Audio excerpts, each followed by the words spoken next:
have with one of the students on the Baigum University. Okay, this is too long. Well, I will just keep the sound until I find a connection with the guy, and then it should go like smoothly from there. So just a second. Just need to verify that everything is working properly. As well, it would be a mess if it didn't. Like, I want to avoid a situation like that. So connection is fine, everything looks fine, Twitch also is loading up, so I guess I have to add him. Oh, okay, forget.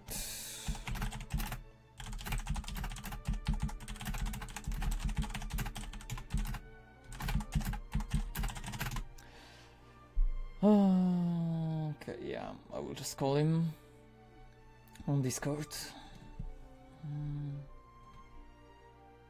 Okay, so pop out here, Twitter here.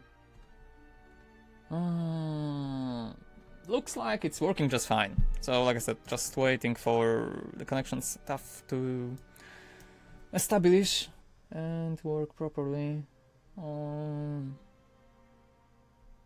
I hope it does work properly. At least the Facebook one, the Facebook post looks really fancy, but okay, it only was on the preview. Like, the preview was super messy and such, but yeah, that's only about the preview. So Facebook is just proving me correct with some stuff, that the previews does not work, at least not on my laptop.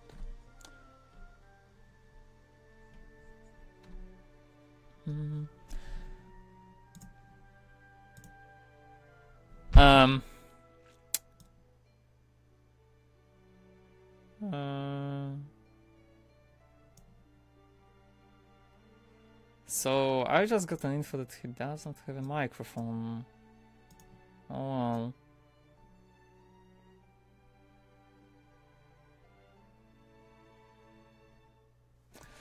That is gonna be tough.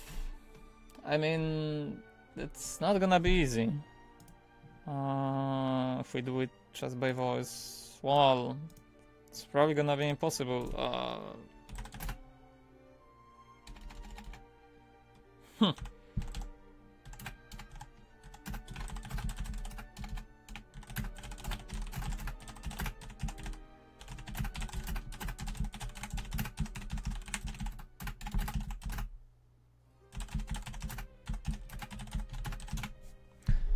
Oh well, that's gonna be interesting then.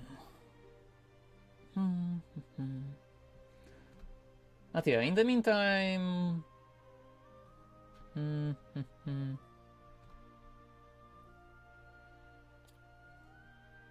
the meantime, I just have to check some stats.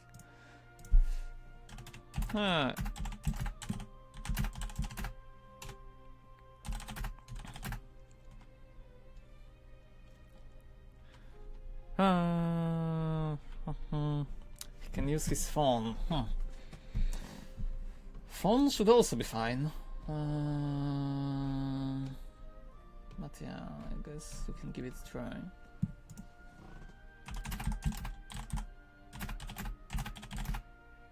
Try then.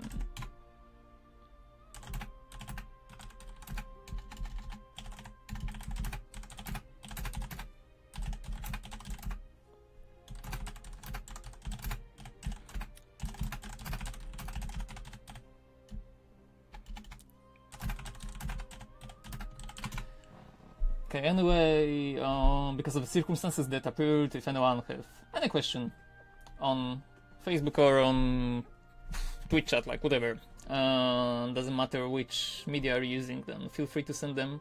Because if I'm gonna be answering the text questions anyway, if the mobile option doesn't work out, then it will be perfectly fine for me to answer some other questions that you might or might not have in Shadowverse. Might be other card games, but I'd rather focus the session around Shadowverse. Like, it's supposed to be around Shadowverse, and it's supposed to be this game. Okay, putting up ambient a little higher so it doesn't take up so many background noise. Okay, let's see. So still waiting and we'll experiment. Okay.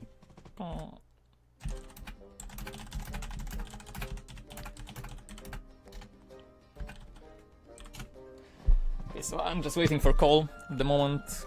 So we'll see. If it works out, then perfect. If it doesn't work out, then we'll have to figure something out. I mean, most likely I will just pick up some questions on the screen and then try to answer the questions on the screen and such.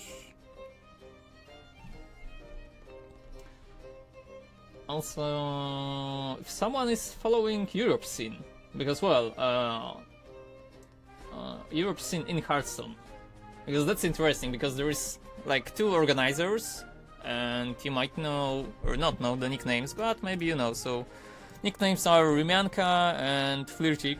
I suppose that's simply Polish nicknames, so if you saw them somewhere and you know about big Europe events that they made in Hearthstone, then let me know, because I'm like surprised. I was following the Hearthstone scene for around 2 years, maybe even more, and I rarely missed any LAN in Poland, and not to mention big LANs in Europe, because there were only like there wasn't a lot of LANs in Poland, and not a lot of LANs in Europe too. Okay, but I'm getting a call, so I will try to see. Hello? Hello? I can barely hear you. So Yeah, people always say that I sound really low. yeah, so I guess it would be better to just stick for a text then. Okay. I mean, I will just do the talk, because talking is easier and it's better to explain such, and just feel free to answer me with text. So just for starters, my English is not perfect, so if you want me to repeat something, or I don't know, just tell it over or in other words, feel free to do so. Also, do you want to switch to your PC for hearing, or you're gonna stay on mobile? I'll switch. Okay, so just call me when you switch. Okay, so the person then will switch. So because it's gonna be a texting one, then I will just put this ambient music of Shadowverse, because why not? It's still Shadowverse. It's still the same, and it's still the game that's supposed to be on screen. But well, I suppose at least I will be able to get into spectator mode then. Okay, so I guess you are back again into the voice call. That's great.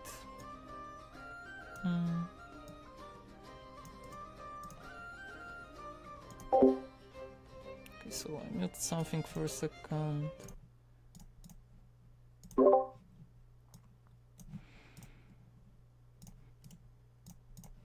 Okay, so for starters,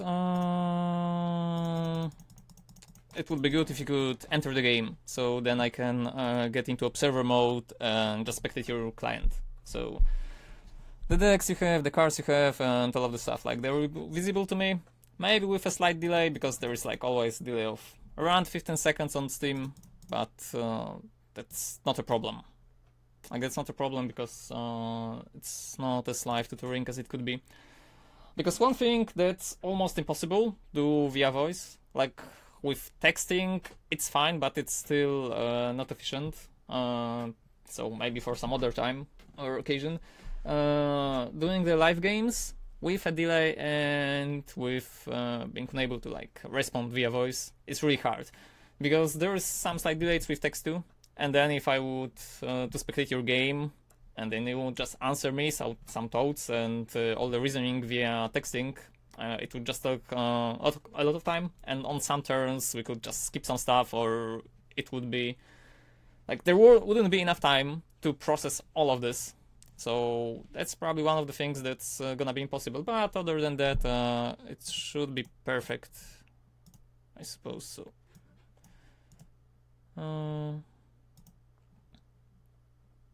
Okay, so I send you...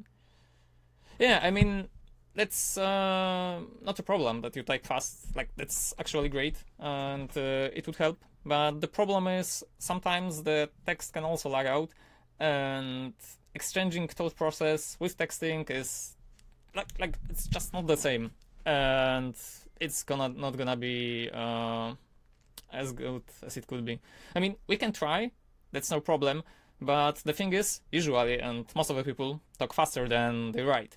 And the thing is, how I do the tutoring things with all of the students is like at the beginning of every move, then they would just tell me what would they do, how would they attack, and how they would turn like the creatures into your opponent, and all of the relevant stuff. And the same would go with every trait and micro decisions. So unless you are able to do it and respond to every suggestion and stuff, it's gonna be hard. And well, like I said, it's just not easy. Also, I got an error, so I will just try to send the spectator request once more.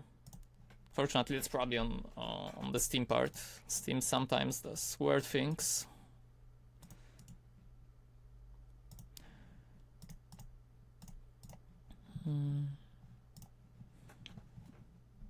Okay, right now it's loading, so I hope it will load this time. Okay, it loaded.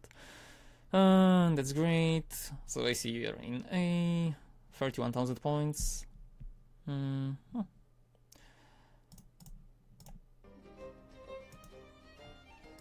Okay, so simply for starters, I'll start with the questions that you sent me.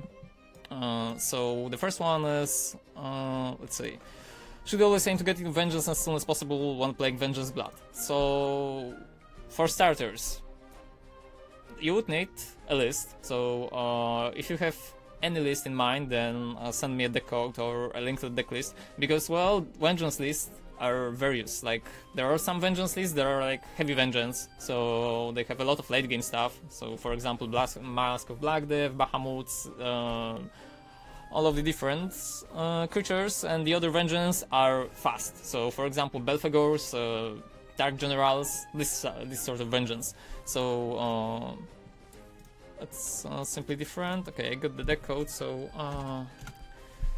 I will take a look at it. Because this is like precise question.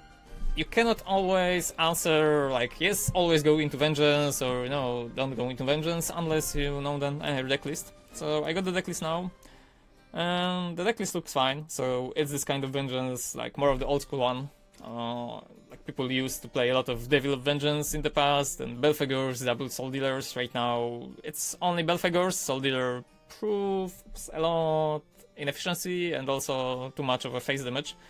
So with this kind of build, that depends, but most of the time you probably aim to go into the Vengeance as fast as possible when you have creatures that do work with it. So Dark General, they work like finishers. Dark Jammer on the turn 5 is probably the most impactful card you can play in this deck, because Scarlet Saber, that's also a good one, but not as good as Jammer in most situations.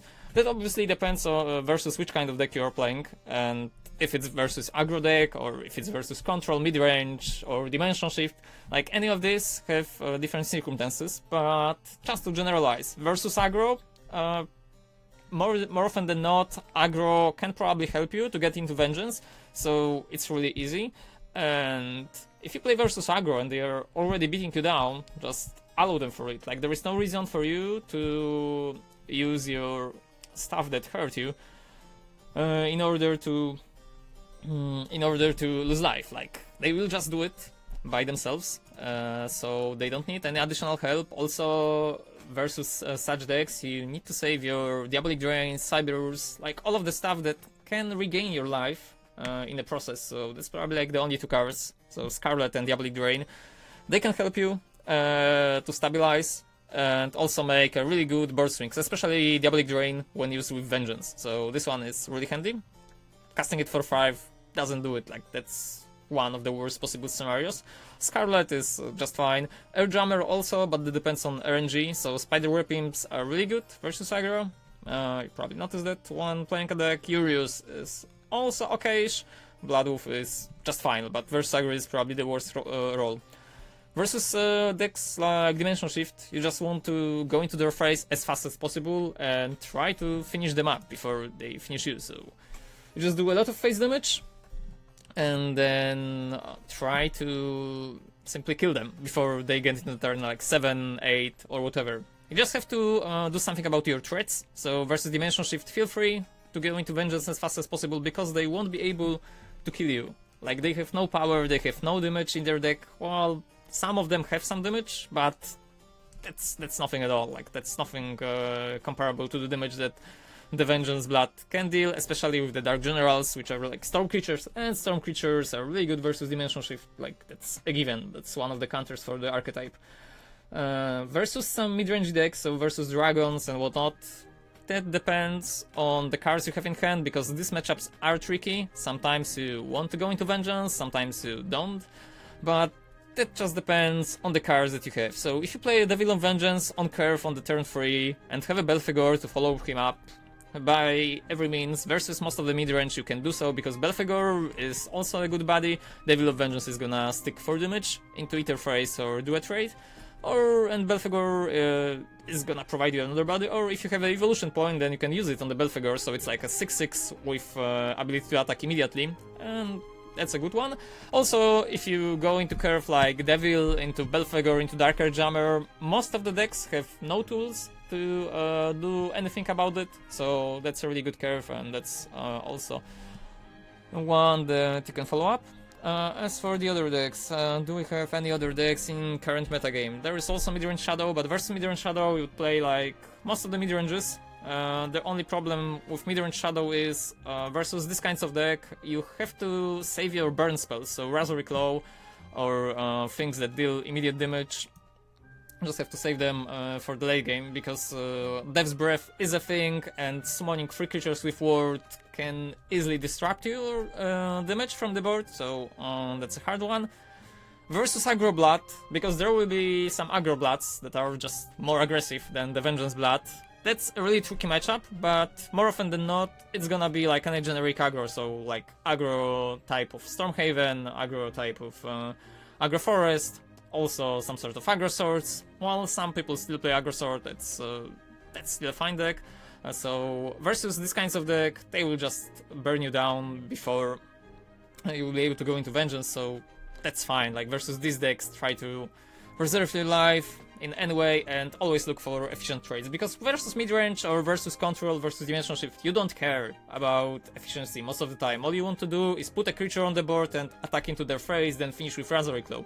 While versus all of the aggro decks, if you don't do value trades, if you don't make the best use of resources, they will simply be faster than you and just finish you off before you are able to finish them. Obviously, double revelation is a thing that can save you, but because it's like only double copy, you can't allow to play triple copy, because triple copy is probably too much. 2 of them is still less consistent than 3, but well, you have to just accept that sometimes you won't draw it. Then Revelation can save you, and obviously you're gonna play differently with the hands when you know that you have Revelation and when you don't. Like when you don't have Revelation, then obviously you're trying to protect your face. When you have Revelation, then on the other hand, sometimes you can go just for a risky move or for a gamble, whatever, and allow your opponent to do some beating. Then you can just cast Revelation and release the entire board, like clean it up. So that's fine, and that should probably cover getting the Vengeance in a Vengeance Blood, unless you want me to expand on any of the topics. So if you have anything else with the Blood or Vengeance Blood, just type it now and I will expand on the question, because I see the other one about other decks. So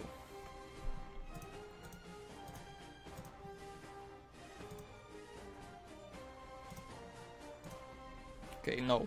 Oh, that's fine.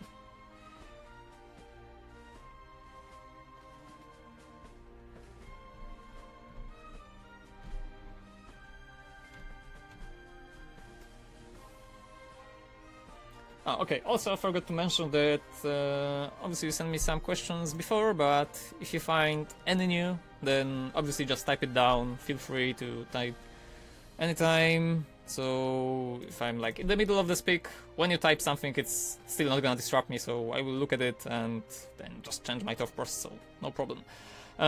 So for the second one, how do you deal with Atomy Tyrant Shadow? Even if I get rid of Atomy Mammoths, I end up getting screwed by Tyrant. So that's a tricky one. So obviously Atomy and Tyrant Shadow, that's kind of a deck that relies heavily on obviously drawing Atomy. Without Atomy, the deck simply loses the gear. So it's like you have all of these cogs, but have no gear to roll them up. So sometimes you will just lose because the opponent will have a perfect curve and will have everything. Like he'll play 1, 2, 3 Atomy on the turn 3 and gone. Like that's over. Sometimes you will just lose something like that and you cannot prevent it because that's the kind of deck it is.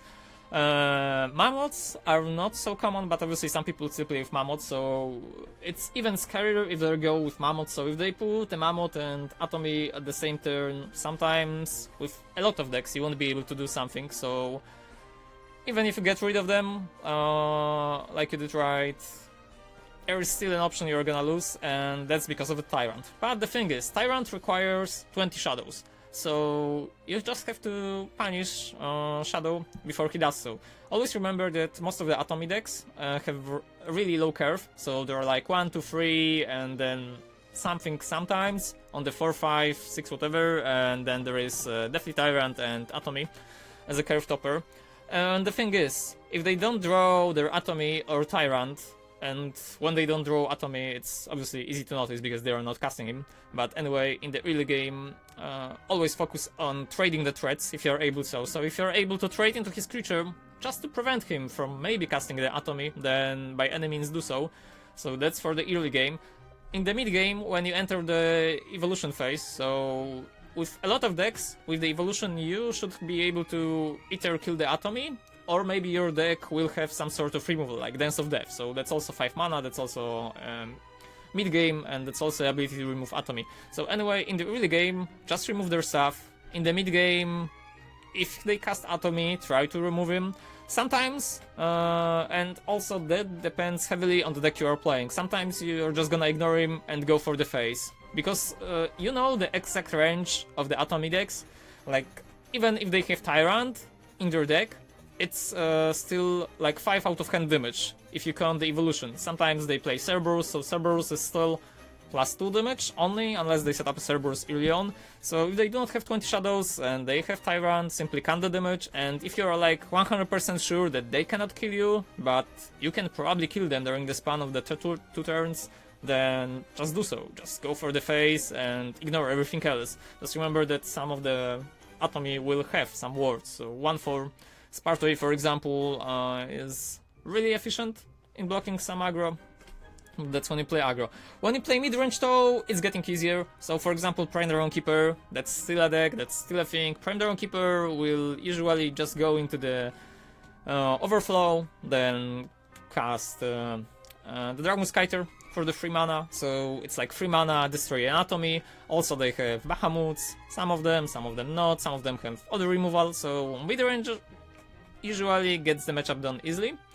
Same can be said about Vengeance Blood, for example. So even if he does go into your face, Revelation is still gonna clear the Atomy unless your opponent did evolve him. Emeralda is always gonna kill Atomy, doesn't matter if you're Vengeance or not, it's still a drop dead creature.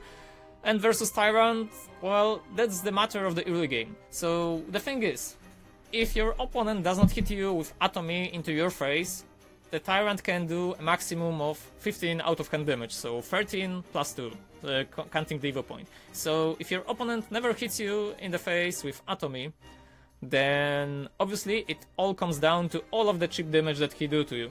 So it's like 5 damage. It's the 5 damage that you cannot yourself to get hit by. So for example, if you're on 16, your opponent have empty board, and even if they have Tyrant, they cannot kill you. They cannot kill you unless they set up a lethal somehow with some sort of cards, and that's really hard. Like if they don't go with the Cerberus early on or whatever, some cards that would allow a Tyrant to deal more damage, then they just cannot do it.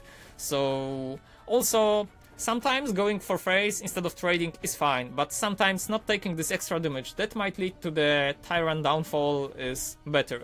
So once again, it all comes down to what kind of deck you are playing, because some decks will have easy answers, some decks won't have an easy answer, and sometimes you will just lose because they draw better. Like, that's the problem with the Atomy Tyrant, that the people were, I don't know, arguing a lot on Reddit that the deck is too strong. The deck isn't too strong, but the deck is from this kind of decks that really reward drawing good. So if you draw correctly and your opponent doesn't have an answer, then there is nothing you can do. But that's the beauty of the card games. Sometimes you will just play a deck like this and it will appear in this state. So that would be about it, about Atomy. But feel free to just ask any details.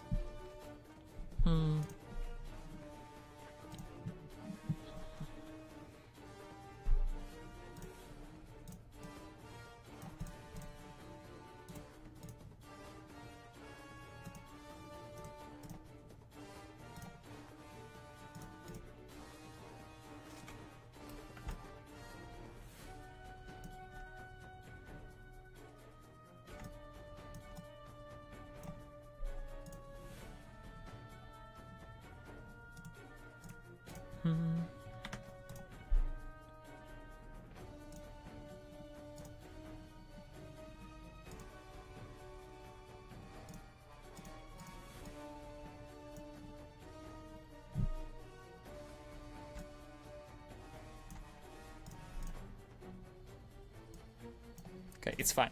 Okay, great. So for the number 3, how to deal with Dimension Shift when playing control or combo deck. So the thing is, Dimension Shift is in this love and hate relationship with the community. Some people will argue that Dimension Shift is the most powerful deck right now. Some of them will say that it's not.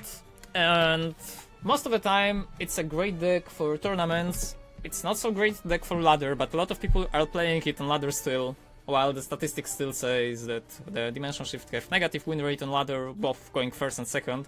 Obviously the data from Shadow Lock is small, but it's still something that can be trusted. Like, there is no reason for people to make fake reports and such. But mostly how to deal with it. So that depends on... You pretty much always see a turn 7 shift. Well, that happens. Like, sometimes it will happen, and that's one of these decks. Like, it's the same as Atomy, but it's even harder to counter. So in the tempo-based card games, also, that's a question that I should ask before I went into explaining stuff. But yeah, do you have any experience with card games or other competitive esports? So I don't know, maybe Hearthstone, Magic the Gathering, Gwent, Elder Scrolls Legends, like any of the card games, or just esports in general? Shadowverse is your first. Okay, so it's not so easy, but obviously there is a thing that all of these games that are played online have have similarity. The thing is, the real physical card games, so for example Yu-Gi-Oh! Or Magic the Gathering, so the really old card games, but still something that is considered one of the best card games, and like Magic the Gathering is a mother game for most of the modern card games.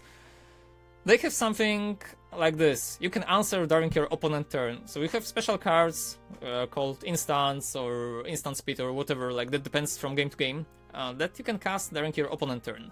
That's not possible in collectible card games, so something like Hearthstone, something like Shadowverse. In Shadowverse, you can only interact with your opponent during your turn. Like, if it's his turn, you cannot do anything. You cannot cast any card, you cannot prevent him from doing so, you cannot counter any card, you cannot prevent him from, I don't know, putting a creature on the board and such. The only way in which you can interact with your opponent board is by the creatures with agony. So when they die during your opponent turn, something is happening. So for example, you have Underworld Watchman Kawi, your opponent attacks, Kawi dies, trigger goes onto the stack, then a creature of your opponent is sacrificed, you gain life and such. So this is the rare example of the situation where the dying effect will have an impact during your opponent's turn, but this effects, well, there is not a lot of them in the game, and even if they are, most of them are not used, because your opponent have the luxury of deciding, does he want to activate it or not. So obviously, when he have the choice, then he will just do it in a way that is good to him. Like, no one is gonna bring the downfall on themselves.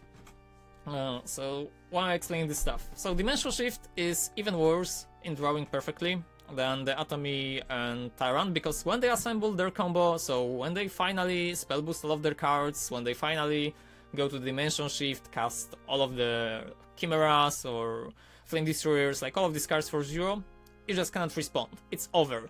So it's a matter of race, it's a matter of whoever is faster. So either you are faster with your deck and just bring your opponent down to 0, because that's like the only win con you can present versus Dimension Shift. Sometimes people say, oh, I win versus Dimension Shift with Seraph deck.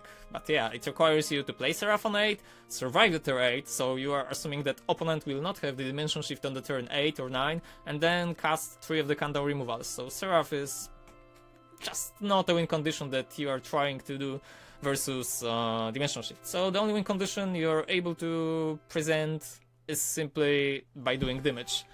You can believe it? Yeah, I can believe it too. Like, someone said that he win 3 games in a row with Seraph versus D-Shift, and I'm like, lol, yeah, it's not possible. Maybe it is, but it requires extreme amounts of luck. Anyway, that's why Dimension Shift sometimes will just lose by itself, because the deck can just break. Like, there are some games where playing as Dimension Shift, you will literally never draw your Dimension Shifts, or you will never draw your Giant Chimera. You can do just fine with the Flame Destroyers, normal Chimeras, Merlin, and whatever, but if all of your cards that either do the damage, so the Giant Chimera, or Dimension Shifts that allow you to take another turn, are at the bottom of your deck, you just will not win. Like, that's not possible. But that's really rare. It's also a possibility, but yeah, once again, it's rare, so it's not commonly played. Anyway, so the only way you can win versus Dimension Shift is to be faster. And then comes the natural course of countering decks, so one deck counter another, and then the other deck is weak versus the other deck, and such. So the Dimension Shift versus control decks. That depends what kind of control deck you are playing, but most of the control decks are simply slow. So they have all of this stuff that's irrelevant. So for example, destroying some creatures, or stabilizing a pace, or healing capacity. All of these cards are useless versus Dimension Shift. Same goes for the really expensive creatures. That they are also useless versus Dimension Shift because you won't have time to cast that, you won't be able to do so. So just by playing a control deck, like a regular one, you're already at a disadvantage versus Dimension Shift. And also the thing about going first, second, and how some decks influence others is the reasons why even a control decks or a lot of decks are playing 2 drops, 3 drops, all of this creature stuff. Like, there is not many of decks that does not play 2 mana drop creature, 3 mana drop creature. Like, some decks do not play them, but some will always do, because either they are good by their own. So for example, Magical in Dimension Shift, it's a 2 mana 2 and 2, so that's perfectly fine. But you can use the evolution, so you can either go with him on the Evo, spell boost everything, or when you face an aggro deck, you can play it as a 2 mana 2 and 2, just for a defense option. And the same goes for the other side. So if you're playing control, and you are playing versus aggro, you can save your stuff for the later game purposes. Or you can do it early and try to punish Dimension Shift somehow. But if you are playing regular control, chances are you have no storm creatures and no direct face damage. That means your deck is already extremely slow when comparing to the Dimension Shift, because you won't be able to deal enough damage before they collapse. Like, you have a clock and it's not gonna happen. With a combo deck, depends what kind of combo deck are you talking about. Is it like Mirror Match, Dimension Shift versus Dimension Shift, or you have other combo deck in mind? Roach. So with Roach, it's kinda lottery. Because the Roach and Dimension Shift have really similar things, so they both can just combo off on the turn 7. Roach can easily deal like 17, 18 damage, depends on how many free stuff you do on your turn 7. And on turn 8 they almost got guaranteed lethal. So once again, Roach can pressure Dimension Shift, because Roach also includes, even if it's combo deck, it still includes some early game creatures. So you have some creatures for the early game, so you have some creatures for the turn 4, so the Elven Princess Mage in most of them, Goblin Mages for the turn 3, Wood of Brambles for the turn 2, and then you can also just go with the Fairies on the later turns. So even if it's a combo, you still can use your cards simply as a creatures. So you just play a creature, try to attack your opponent, chances are he will just destroy it right away, and there is nothing you can do about being faster. So most of the games you will just combo off on the turn 7 and hope it will be enough, with enough roaches. If your opponent goes on the turn 7 and he is faster than you, like he has not his combo ready, then it's over. And in these games, so either with playing Roach or Control, that's like the nature of the game, where, yeah, it's frustrating, but there is nothing you can do when your opponent have a combo that is uninteractive. Like, you have no interaction when he casts Dimension Shift, when he takes other turn, you just cannot do anything. So you just have to maximize the damage output, and if your deck is not an aggro deck, so obviously Combo and Control are not aggro decks, you just have to use your resources differently. So if you're able to play a creature early game and try to pressure your opponent, like somehow, do everything you can to deal some damage. Also, the other thing is, sometimes they will have to choose between removing your creature or spell boosting stuff. Well, it's rare, because most of the time they will just spell boost stuff and cast spells, but sometimes you will just play a creature and they have to respond with their own creature, so it's buying you some time. So, well, that depends what kind of creature it is. If it's a magical, then it's not buying you a time. Merlin is also not a great example. Conjure Golem, not all of them play Conjure Golems, but yeah, that's also a card that does not help him too much. I mean, it's spell boost and gives a creature, but it's not as devastating as magical can be. Anyway, there is no like clear way to do so. The only thing you can do is trying to raise them. So maximize your damage output, do as much damage as possible with the cards you have in your deck. And also, if you're meeting a lot of dimension shifts, well, because there is a lot of them currently on the ladder, then it might be wise to just swap your deck or switch some cards. So obviously, if you switch some cards versus dimension shift, it doesn't mean that you're gonna be weaker versus other decks, because the things that work perfectly versus dimension shift are storm creatures and direct damage. So all of the direct damage and storm creatures can be also used versus other decks. So versus aggro decks, you can use storm creatures when you're out of evolution or in the early game to trade versus their creatures. Damage, direct damage, well, that depends from the deck, depends on the card. So Dance of Death is not a perfect example, but Razorry Claw is a good one. But on the other hand, almost every blood is playing triple Razorry Claw, so that doesn't matter. But obviously it can be used either phrase or either creatures. Just a conclusion, the Dimension Shift is just really hard to deal when you're playing a slow deck. When you're playing a fast deck, all you have to do is just attack him and he will collapse. Like, Dimension Shift needs a really good hand to win versus aggro deck and versus deck that deals constant amount of damage. Like, if you're dealing damage to Dimension Shift every turn, they will just die sooner or later. So just have to accept that Dimension Shift is simply a good deck, but on the long run, Dimension Shift players will lose more than they win on the ladder, because there's more aggro players, there is more players that play fast decks, there is also a lot of more possibility that Dimension Shift will break than it winning. So it's a strong deck, but not so much. So I don't know, it probably would be about how to deal with Dimension Shift. There are maybe some aspects of the deck that you want to ask. If not, then I will go ahead to the next one.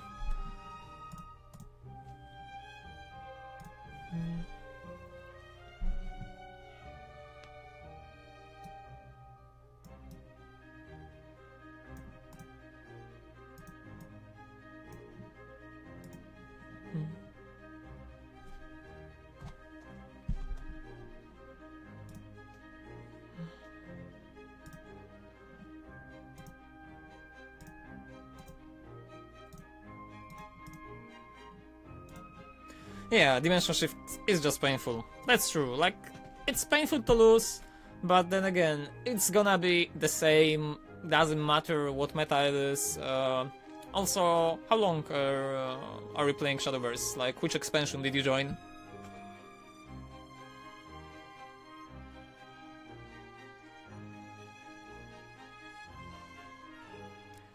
And the end of Tempest. So you probably saw all of the metas that people were crying about. So end of Tempest were still Rise of Ramp Dragons and Midrange Shadows. these were the best decks. Then Wonderland Dreams, obviously, blood, neutral blood everywhere, Abyss blood everywhere for the first month, neutral cat blood for the next month, well, maybe like later stage of the month. Then entire September was like, oh, Stormhaven, Storm Neutral Haven, neutral stuff, neutral are still good and such. Like Neutral Haven was still fine, then they nerfed something, and right now entire previous month was people crying about Prime Dragon Keeper, and right now the common enemy is Dimension Shift. So it's always gonna be like this, but obviously people are frustrating and remembering Dimension Shift the most because that's the deck, like I said, that they cannot fight. Like they cast Dimension Shift, it's over. Like you cannot interact with it. While with all of the other decks, to some extent you could fight. So you could destroy all of the neutral stuff early on. You could try to fight Abyss somehow, like versus Abyss. People even played Pixie Mischief or whatever the card was played, like the one that goes with the random creature into their hand. So they would bounce back the Lord of the Abyss versus Midrange Shadow. Well, Midrange Shadow was really tricky to fight, but somehow the Lightning Blast was also unnerved. So Lightning Blast with the Ramp Dragon was able to deal with it. And versus Dimension Shift, the only solution is to just go aggro and go face. But yeah, let's go to the other one. So, what cards to mulligan for when playing Prime Dragon Keeper Dragon? So, what cards to mulligan for when playing? So, I guess that means when you are playing Prime Dragon Keeper Dragon, or versus it. Well, my English sucks, so I don't understand correctly. I just want to be sure. Okay, when you are playing it. So that depends on the version. If you have any particular decklist in mind, then just show me. It will be perfect, because even if the Prime Dragon Keeper can be set as an archetype, we could see the vast diversity in the previous patch. So there were some Prime Dragon Keepers, especially at the end of expansion, with a lot of Storm cards. So we saw Phoenix Rider Aina, a lot of Forte Earths and such. While with the beginning of expansion, like first days were with Jabberwock, then people turned into Bahamut and such, and right now it's after the nerfs, so obviously the version will be different. Okay, I got the code, so I will put it down and let me see. Okay, so this is one of this more aggressive version. Obviously it looks fine. So, well, as most of the Prime Dragon Keeper decks. But as for the ramp cards, it's not always like this. It's not always the thing that you should mulligan for the ramp cards, because even though they are powerful, sometimes there are things that you can do better. So obviously going with the Dragon Oracle is fine, but then with this kind of deck, it's really tricky, because Dragon Oracle here is more meant to cast on the turns, like later on with excess mana or spare mana, or for example turn 4 when you can do Oracle and something else. Because on the turn 4 with this deck you have only 3 options. Well, even more, but let's only talk about the 3 options that cost 4 mana. So with Earth, Siegfried and Prime Dragon Keeper. You don't want to cast Prime Dragon Keeper turn 4 most of the time, and especially because if you do the Dragon Oracle it's gonna be turn 3. If you have Siegfried on the turn 4, or rather turn 3, because we are just considering Dragon Oracle here, then if it's Siegfried, it would require you to have an Ivory Dragon on the first turn, because otherwise you would not have a creature on the board that Siegfried could simply execute, like destroy with his effect.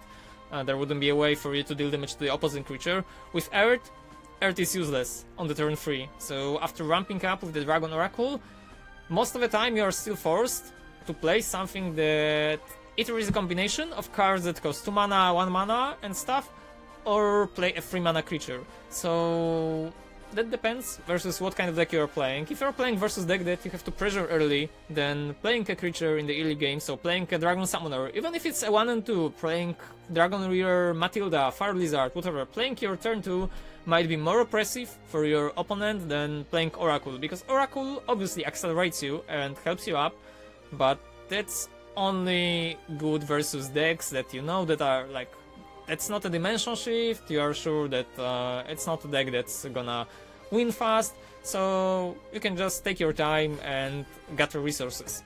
Versus aggro decks, obviously you want a creature early on. The thing is, you want to keep your Dragon Oracle when you already have creatures to play. So if you have Dragon Oracle and, for example, creature on the turn 2 or creature on the turn 3, if you decide to go for a road like turn 1 nothing, turn 2 Dragon Oracle, then turn 3 play a free drop. So for example Dragon Knight or Aqua Nervate, these are all fine. Like these are fine plays for the turn 3 with 4 mana. Then obviously you're lacking some, maybe not mana, but you're lacking consistency with the turns, because every turn, most of the time, you're gonna either skip mana or fulfill it entirely. So if you are able to always try to spend your entire mana, your entire play point pool, so play creatures accordingly. So sometimes it's better to play a 5-drop instead, for example, 3-drop plus 2-drop, because then the next turn you can do a 3-drop plus 3-drop, and it will spend your mana more efficiently. But that's just an example. It all comes down to which deck are you playing against, which are your goals in any given matchup, because in any given matchup, for the first turns, like you cast some cards, your opponents cast some cards, if you know the game, even a little, but with 31,000 points and playing for a long time, you probably already know most of the archetypes and should be able to recognize them by the very first cards your opponent are playing. So obviously some cards are hinting toward the others. Magical, if they play Magical early on, it's most likely the sign that they are the spell boost version. So either Dimension Shift Varia.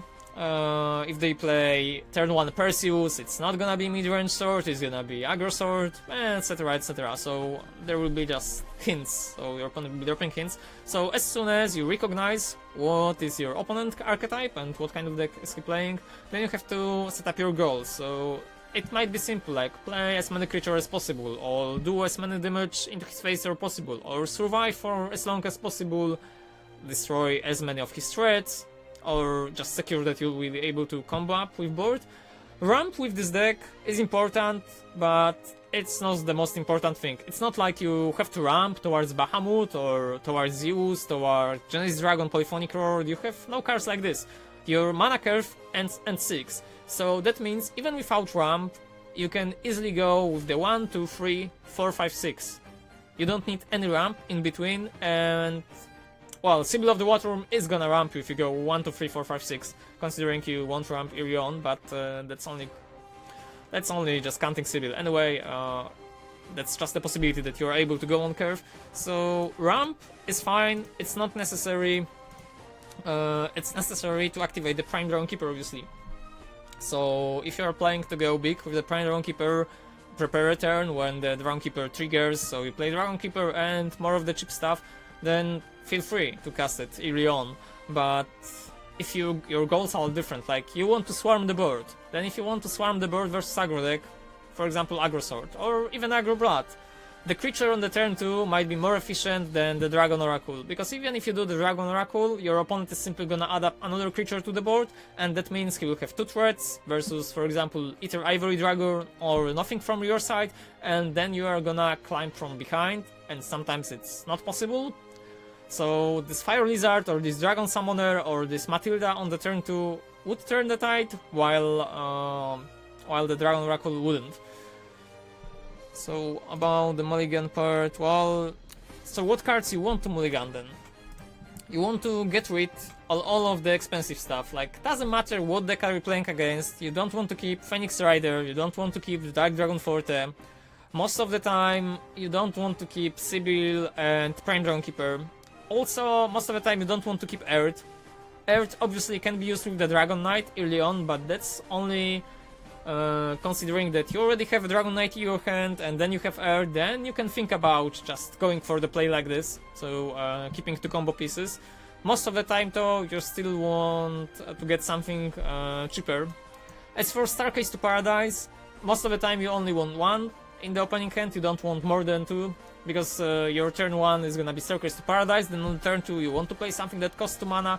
So in an ideal world, you would keep Staircase to Paradise, a 2-drop and a 3-drop, or a 2-drop, 3-drop, 4-drop, depends on your draw. Like, always try to find a match, and there is no good reason to keeping 2 things of the same mana, except if they are costing 2. So because you're not knowing from the very start what kind of deck your opponent is playing, like every class have some archetypes that can be aggro, control, and whatever, like combos, then you can keep multiple cards for the turn 2. So you can keep something like Fire Lizard and Dragon Oracle. So then when the turn 2 comes and your opponent played some card, you already know what to do, so then you have the luxury of deciding, do you want to cast Oracle, or do you want to cast the Fire Lizard, or do you want to cast Dragon Summoner, something for threats.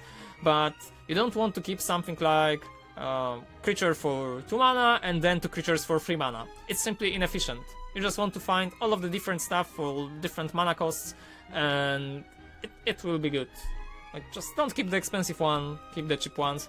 Also, the more you play with the deck, the more feeling you will get, like the more natural and friendly with it you will become. So it also comes down to how many games you are able to play, how many games you are playing with any given deck, because some people will like net deck the deck, they will just copy paste the code and they're like, oh, I played 3 games and the deck is bad. Well, no, you shouldn't play 3 games, like it's... I don't know what's the minimal amount of games that would be efficient, but let's say if you play 20 games, probably you're getting hand of the deck, so I would say 15-20 games is a number that is probably a good starter to get hang of some of the combo and interaction and decks, unless you are already an excellent player with background and all of the experience. But if the Shadowverse is your first card game, it might not be that easy at starter, so just don't give up, play your deck, and just try all of the different plays on every turn. That's also part of the thing, like part of the learning curve. A lot of people will just fear. They're like, oh, I won't do the move like this because it's risky. Like, why? There is no reason to do so. Like, if you're always gonna play safe, then climbing will become hard. If you're talking about climbing on ladder, of course, because tournaments are different. In tournaments, you want to do everything to not lose. Sometimes you will gamble, but more often than not, you're gonna gamble on ladder instead. So on ladder, if you are sure that you are gonna lose, unless a miracle happens, so you have 2 options. Either you can go for a safe option, but it's like 30% that you will survive and 70% you will die, or go for the extremely hardcore option, so let's say 5% that you will survive if you draw perfectly, and 95% that you will lose. Sometimes you're gonna just take the risk of this 5% that you will top deck perfectly and go for it, because on ladder it's all about knowing the deck. Also, the chances are your opponent might not top deck or might not draw the card that's needed for him at the moment. So the more you play, the more you will discover the deck and all of the possibilities it offers. So, well, but it's just about any given deck, it's not only about Prime Keeper. So that will probably cover the mulligan part, unless there are any specific matchups you want explained.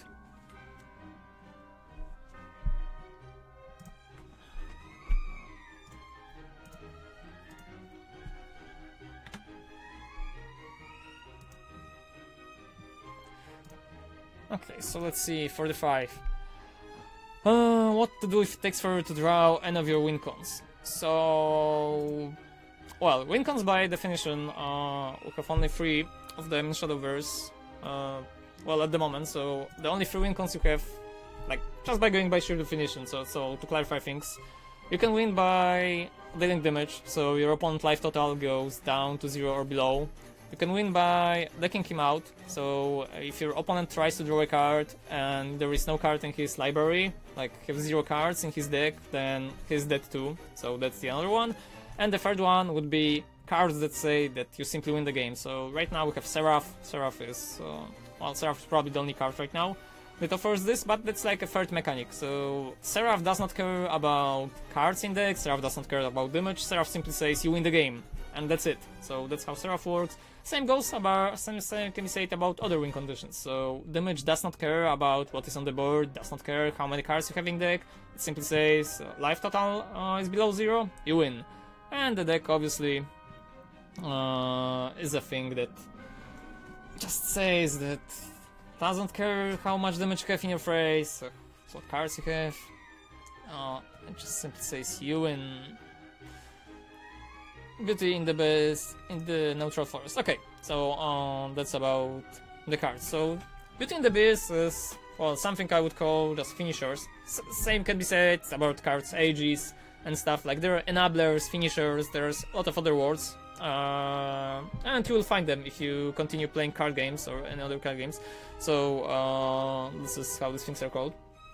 So for the Beauty and the Beast, what to do if it takes forever to draw any of my winkles. And the problem is, that's the nature of card games. Sometimes you will just not draw your cards, and there is nothing you can do about it. Like, of course you can put more card draw in your deck, so it becomes more consistent. That's why Stargaze to Paradise is excellent card. Stargaze to Paradise is drawing 3 creatures, so it already ensures that you will draw 3 cards, and all of the 3 cards will be creatures. But there is no guarantee that you will draw your big stuff, that like the things that enable you to go further into the game. And the perfect example of the enabler would be Atomy. Atomy is a card that when you play the first Atomy, more often than not he destroys some stuff, he gains you some shadows, he also destroys some creatures, so some of them might be chimeras, some of them might be large corpses, he might also destroy Stargaze to Paradise, so he will simply fuel up for another turn, then until you draw another Atomy or the Fleet Tyrant. Is the perfect example. So the Beauty and the Beast, that is less extreme because Atomy is a core of the deck, Beauty and the Beast is not. Sometimes you won't draw Beauty and the Beast and will still win by the sheer power of creatures in your deck, sometimes you won't. Sometimes something can be said about Bahamut, so the Wrath of God, so that's like the equivalent of the Magic the Gathering card that simply said that destroy all creatures. So in some matchups, if you don't draw Bahamut with the dragon, you just won't win. But there is nothing you can do, like there is no card that can influence something unless, I don't know, you can put some points in your luck indicator, like in the real life, but well, luck is just part of this card game. Same thing can be said about going first, second on ladder. There is nothing you can do, it's like a coin flip, so beginning of the match, you're tossing the coin, whether you go first or second, nothing to be do about it. So, in some games, when you didn't draw your win cons, you are still gonna try your best, obviously, like, you're just gonna do the very same stuff you would do, but without casting your big creature. And if your big creature is something like Beauty and the Beast, so that's just a big beater. That's like a big pile of stats that cannot be targeted, cannot be destroyed. It's really easy in fighting for the board. Like makes it really easy for you to fight for the board and such, and finish up the game with Arecific Harpies, for example, or any other combos. If you don't draw it, then well, you just have to try your best to pressure with other creatures. But when it's a creature like Atomy, you just have to defend yourself until you draw it. Because more often than not, you're not gonna win the game unless you draw Atomy in Atomy decks. So that's a problem. That's a problem, but once again, there is nothing you can do about it. And that's why aggro decks will always be good in this game, and why they're always good and efficient. The reasons, like there's multiple of reasons. Aggro decks are cheap. Like that's the first thing, but most of the decks in Shadowverse are cheap. Like any new player can jump into the game, get 60 free packs, then he can complete some missions, get 20 more free packs, he can play with friends, so that's like plus 20. Some versus AI missions, so that's probably plus 28 packs, something like that. So from all of these packs, and including rerolls, whatever, like rerolling your account at the very beginning, you can also ensure that you will have some good cards. Any new player can build a tire deck. Like there is nothing stopping them from building a full deck on the day 1, maybe day 2 of their adventure with Shadowverse. So that's a good thing, and that's not something that's gonna block people. But if they go for the more expensive deck, then the aggro as a second alternative deck is still a cheap option. So most of the aggro decks are cheap, and that's reason number 1. Reason number 2, and the most important about what to do when you don't draw your cards, is decks that are good have some characteristics that are very common to them, and one of them is they have a lot of cards that do similar purpose, like they do the very same stuff for the very same cost of mana, and they have multiple cards with the very same cost of mana. So perfect example is a aggro sword. A lot of 1-drops, a lot of 2-drops, a lot of 3-drops, a lot of 4-drops, well, not a lot of 4-drops, that would be a lie with FMR nerfed, but before the FMR nerf, FMR has a 4-drop, then some 5-drops, and then sometimes 6-drops for finishers. And the thing is, the situation where you don't draw your 1-drop, when 1-drops were like 9, 10, 11, 12, depends on the version, was really slim. So you would always go with like 1 drop, 2 drop, 3 drop, and all of them were creatures. So all of them were fulfilling the same purpose of just attacking your opponent into his face or trading with his creatures. The other good example is a Blood.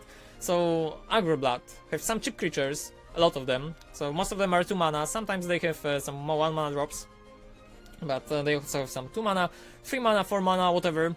Most of their cards are doing the same thing. Either damaging your opponent into his face, or just attacking him, or trading his creatures, or be a removal.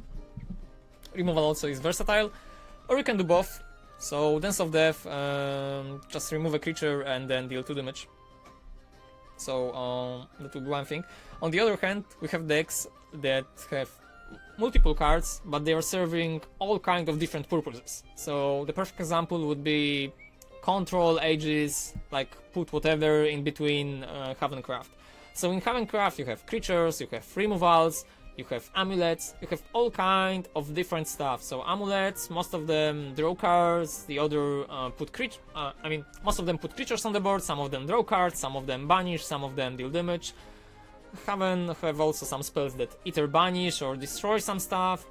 Then they have creatures either destroy some stuff or banish them or just draw cards. Like Haven does have a lot of different options, and it's not like on any given turn Haven is gonna do exactly the same thing. Well, unless it's a turn 6 and it's Themis Decree time, but they always have Themis Decree, so yeah, they always do it.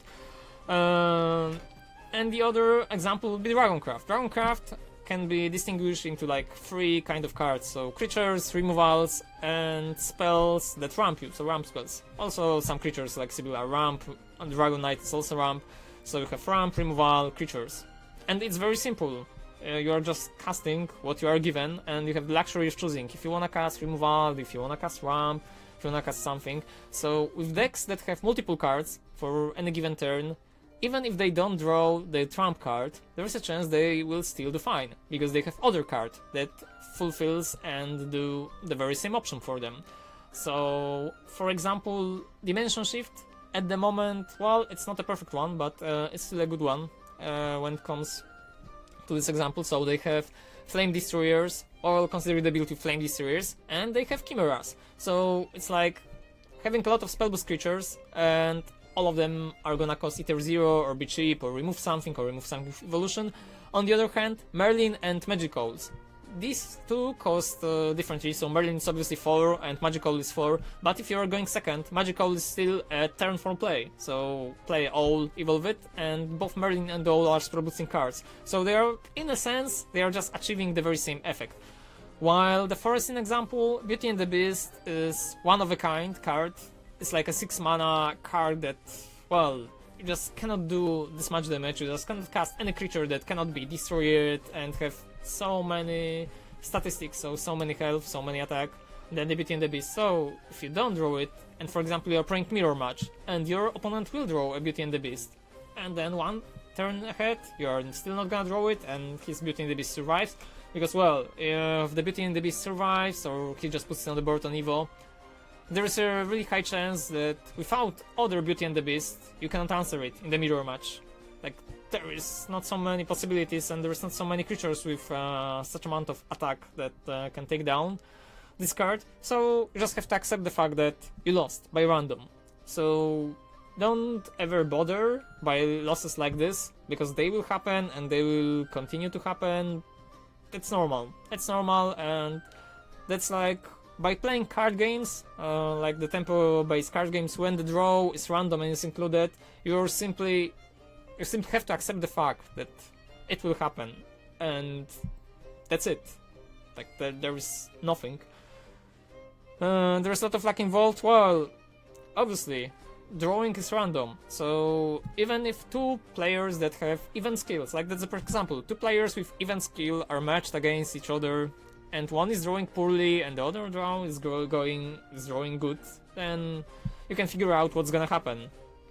Also, that's a reason why in these games we have such variety. So even a player that's considered, like, let's say someone is, well, how to explain it, tires. Okay, let's just go, for example, someone is top tier tournament player, he won a lot of Grand Prixes, tournaments online and such, and the other one is a new player who's like playing for 2 months, he knows the rules of the game but don't know every interaction, don't know every card, and they are matched against each other. So, if they play 100 games, 1000 games, 10,000 games, and more on, the more games they play, the more games will be won by the player who have the experience, who is already proven to be excellent player, and he will win versus someone who is new to the game. But if you let them play one game, and it's gonna be this one game where this player who is excellent is gonna draw extremely poor, like he's drawing worse cards of his deck, and the player who is new to the game is still drawing his cards in a perfect manner. So he'll play like creature 1, creature 2, creature 3, attack you, attack you, attack you. He's gonna win. And there is no skill involved in that. That doesn't mean that by winning 1 game or 2 games or 3 games, for example best of 3, that's really random format, and if someone beats someone like the other guy in the best of 3, doesn't mean the player was better. Sometimes in best of 3 you will simply go first 2 times and you will draw perfectly, and then you're gonna win. But the more games are played between 2 players, the better representation of the skill difference is gonna be there.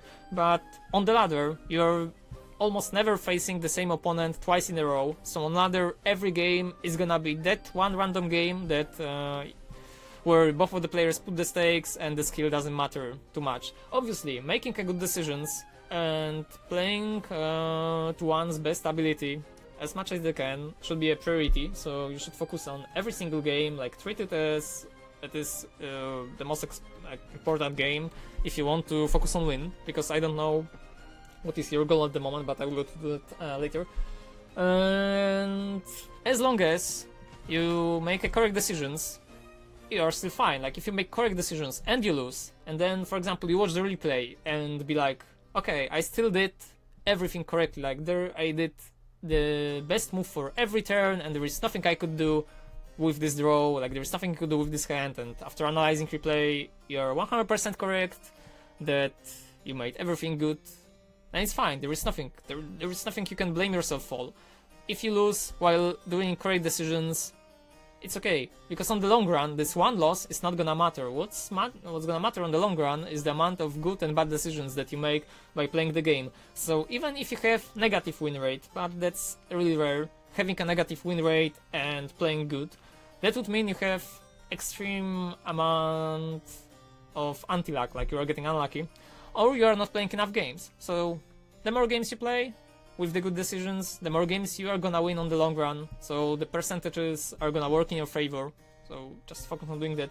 And as for the thing that I mentioned before, I don't know what is your current goal at the moment, so what are you striving for? Do you just want to improve as a player? Do you want to reach any certain rank or be better at tournaments?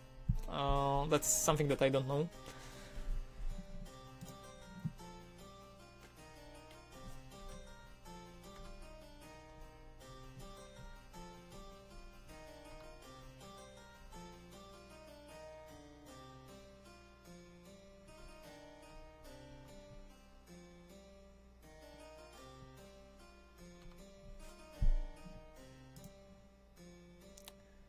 Okay, so you want to reach Grandmaster, you don't want to grind it hardcore. How many games per week you're playing? So are you able to play like 100 games per week, 1000? Well, I don't know, well, 1000 is probably impossible. Oh, maybe it is for some, I don't know, 1000 is possible, but I don't know, 50 games, 100 games, 20. Like everyone have different amount of free time.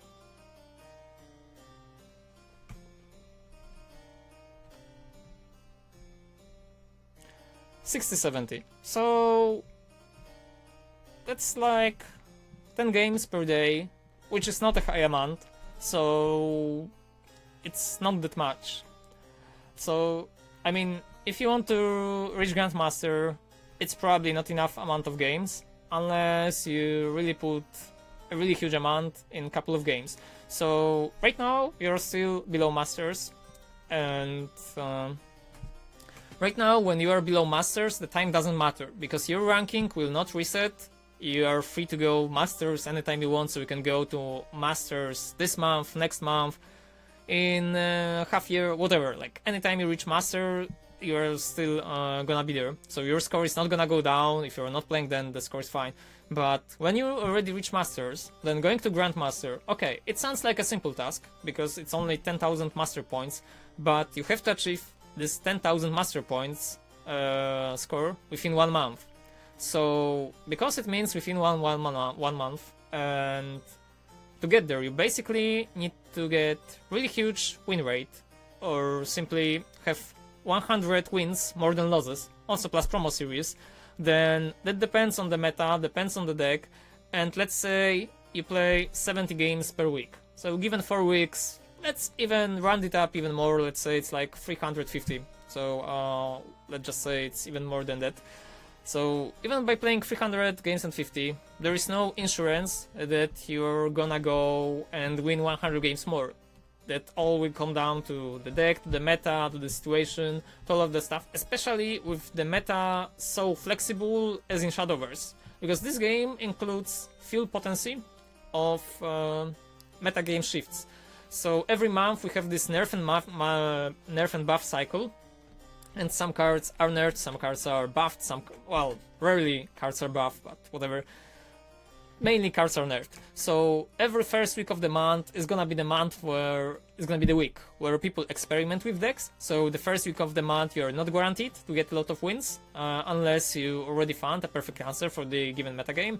Second week is usually shaping up. So it's about getting answers for the decks that were dominating the first week. Then the third and fourth week are basically safe to farm, so the third and fourth week are fine to play. So by then people will already develop decks that are fine. There will be optimal decklist, tournament decklist and such, so it's really good to farm like on the latter half of the month than the first half of the month. But yeah, I mean, if you really commit to it, it's certainly possible. I'm not saying it's not, but I'm just saying that sometimes this 70 games per week might not be enough. Because even if you win, if your win rate is positive, you can have win rate like 55%, 60%. It's still gonna take you a lot of time to get it, and no one is guaranteed that you will do it. That's why the luck element is involved, and that's why getting Grandmasters is more about grinding than about skill. Because you can have a really slim win rate. You can have like 51% win rate and then play like 100 games per day, and every day you're gonna climb there eventually and you're gonna achieve it. But if your win rate is higher, then obviously the higher your win rate is, the faster you're gonna get there. Anyway, it shouldn't be like your goal, because setting a score that can be just grinded or cannot be grinded by a given amount of games shouldn't be your goal. Because if you fixate too much about, oh, I need this rank, whatever, it's doing nothing. Because if the goal is, I want to get a rank, it still doesn't mean anything on the long run. So if your goal is gonna change, like even if it's a slight mentality change, because some people will have mental blocks. A lot of people that did not play card games before, like it's their first card game or second card game, they're still like, oh, net decking is bad, or doing this and this. They have some things they developed on their own, they're bad, they are just blocking them from getting better. So the main goal should be like, I want to get better. Like obviously that's a really vague thing and such, but the more you focus on just reading articles, learning, playing the game, making good decisions, analyzing your replays, your score will go up. Like it will go up eventually, it will be a natural process, so the better you get at the game, the better score you will have. Because if you get better score, it doesn't necessarily mean you're gonna be a better player. Like player from A is not necessarily worse than the player from Grandmaster, for example. Well, that depends on the stage there are. So, well, maybe Grandmaster one, but player from, let's say, A, B, whatever, doesn't mean he's better than the player from Master. It might just mean that he played more, but doesn't mean he's more skillful than a player. But when you are more skillful than a player, then obviously you will just climb. So, yeah. I'm just saying that you shouldn't care about rank too much. Losing points, winning points, it doesn't matter. Some people are like, oh, I'm not gonna play because I lost 3 games in a row. And it's like, whatever. it doesn't matter whether you win or lose. All that matters is about making good decisions. So if you make good decisions and still lose, whatever, just shrug it off and play the other game. That's not a problem.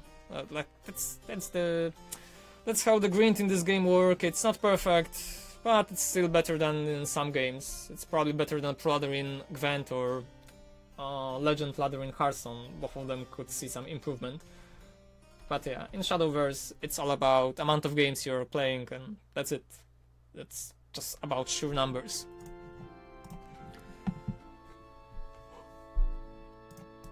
So that will probably cover all of them.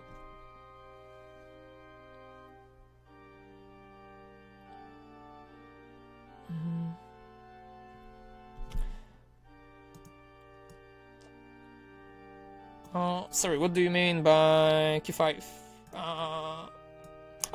By question 5. Yeah. I mean, yeah, I was starting from, well, it went from talking about WinCons to just lag, so yeah, it was a really expanded one. Yeah, so it will probably cover all of this. So if you have anything else that came in mind during this session or whatever, then just type it out. Feel free.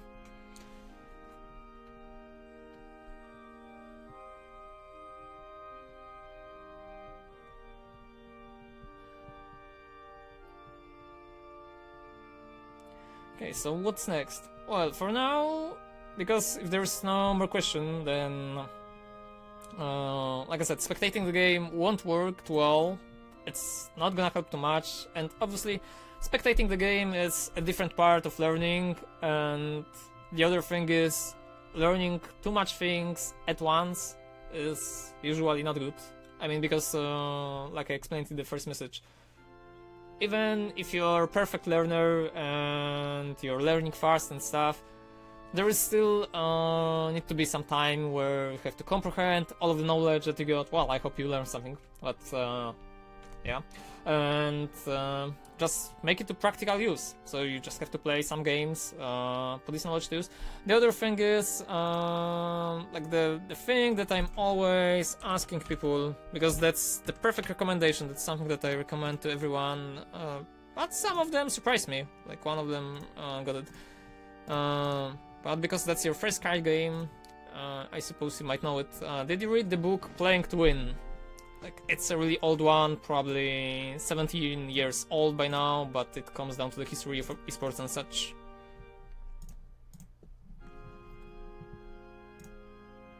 Okay, you haven't. So I will send you a link on Discord. So here's the link, and there is no haste. You don't need, like, there's no rush. You don't need to read it right away, right now. But that's a really good book.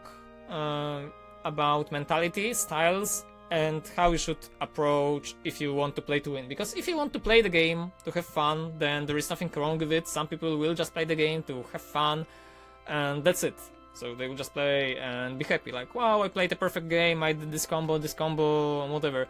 But if you ever want to shift and try to just focus on winning more games, then even though it's a really old book, and the comparisons there are mostly to the fighting games and all of the strategy games, they are easily translated to all of the modern card games, to all of the modern esports, and that's something that, even because, even though it's aged, people are still reading it because it's good. Because the clues and the tips that are included there are timeless. Like, sure, this guide also makes reference to Art of War, which, well, Art of War is probably the known book by anyone. Like, even if they didn't read, they probably heard about Art of War, so I believe that's the more common one. But obviously this book have some references to this and just help to understand how to transition this concept into gaming. So if you ever find a free time, or you just like reading such books, or, well, I would just recommend reading the introduction and getting started, or even just an introduction. Like, if you read the introduction and feel like, okay, that's the thing that I want to read, or that's the thing that I want to do, then just continue doing so. You can read it online or download a PDF. whatever. But that's one of the best things that can be recommended to anyone who thinks serious about gaming. So that would be it about the book and such. So well, like I said, that's probably gonna be over for now. So during the week, if you find any other new questions or such, then feel free to message me. We can probably set up another session like this. I'm not sure if I will be able to do it this week, because I'm probably gonna attend the Grand Prix in Magic the Gathering this weekend, so I'll be out of the town. But next week, no problem. Just message me through Discord, and if you want to do something like this again, or maybe you will find a microphone, like maybe, I don't know, one of your friends, or you'll be able to buy or borrow, then we can do tutoring via spectating, and it would make just a different experience and maybe cover up some of the other things that can be improved in the gameplay.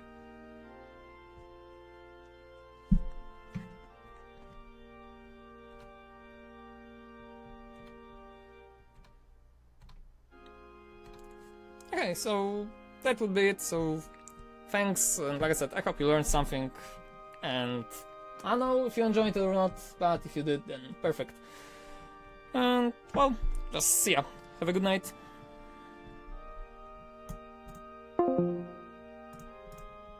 Okay, so that would be it.